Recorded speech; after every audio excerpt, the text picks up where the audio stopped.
When we talk about artificial intelligence, we usually get caught up in the tech, the code, the models, the data.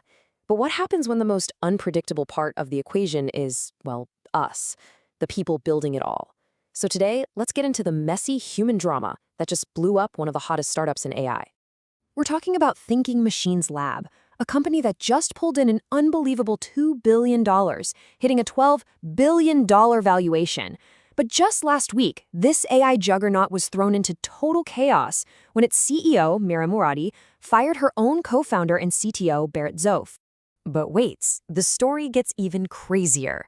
Literally, within hours of him being fired, Zoph and two of his colleagues were announced as returning to their old employer, OpenAI. And get this quote reveals that this wasn't some snap decision. They had apparently been negotiating the move for weeks, all happening behind the scenes.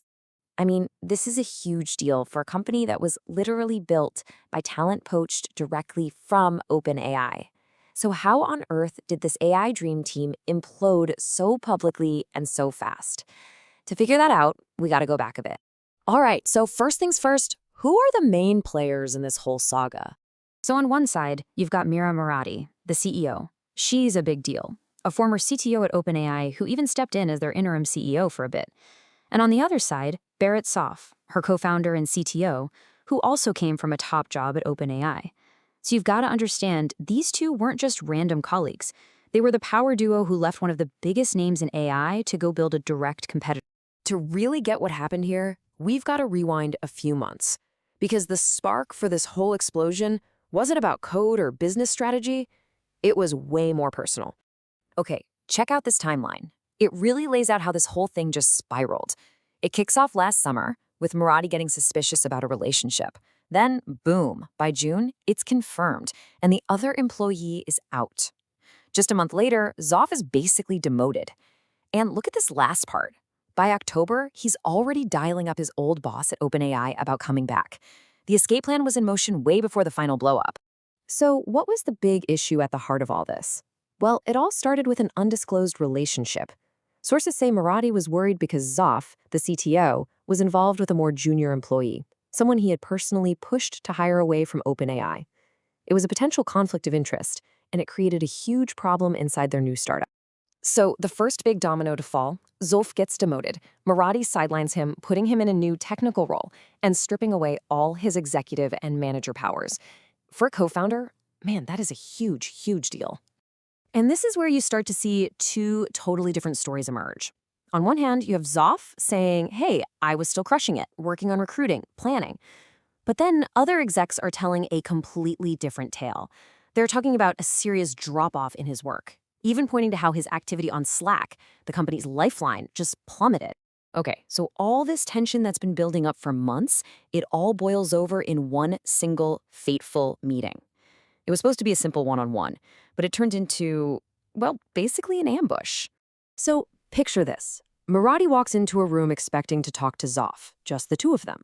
But instead, she's met by him and two of his allies. They start laying into the company's direction, and then they drop the bomb. They demand that Barret Zoph be given total control over all things technical, an ultimatum.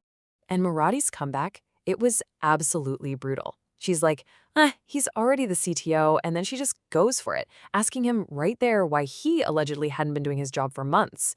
Oof, you can just feel the tension there. The battle lines were officially drawn. So after a meeting like that, you know things are going to happen fast, and they did. Just 2 days later, Zoph is officially fired, and this whole internal battle spills right out into public, creating this wild he said, she said situation. And here's the core of that public fight. Murati's camp says he was fired for a bunch of issues: performance, trust, conduct. But Zoph's side shoots back claiming, no, you only fired me because you found out I was about to quit anyway. And the timing here is just wow. Murati posts on X that they've parted ways, and not even an hour later, OpenAI puts out a public statement welcoming him and his two buddies back home. I mean, you can't make this stuff up. This move was clearly locked and loaded, ready to go. Okay, so why should we care? Is this just some Silicon Valley soap opera? No, not at all. Because what happened here tells us something really, really important about the race to build AI. First off, let's just talk about the money.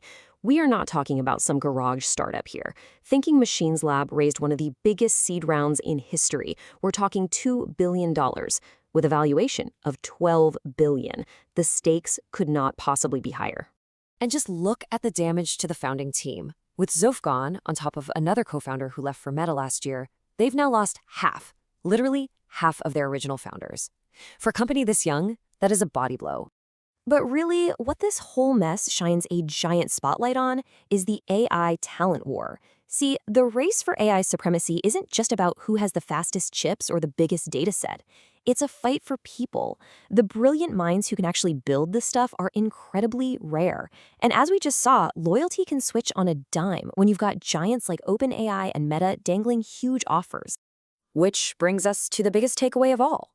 We talk so much about thinking machines and superintelligence, but at the end of the day, these companies are run by people, and messy human things like relationships, trust, and ego can bring even the most advanced, well-funded tech company to its knees. So I'll leave you with this question to chew on. In this frantic sprint to build the future of intelligence, could it be that our own human drama, our own friction, is the one thing that will ultimately hold us all back?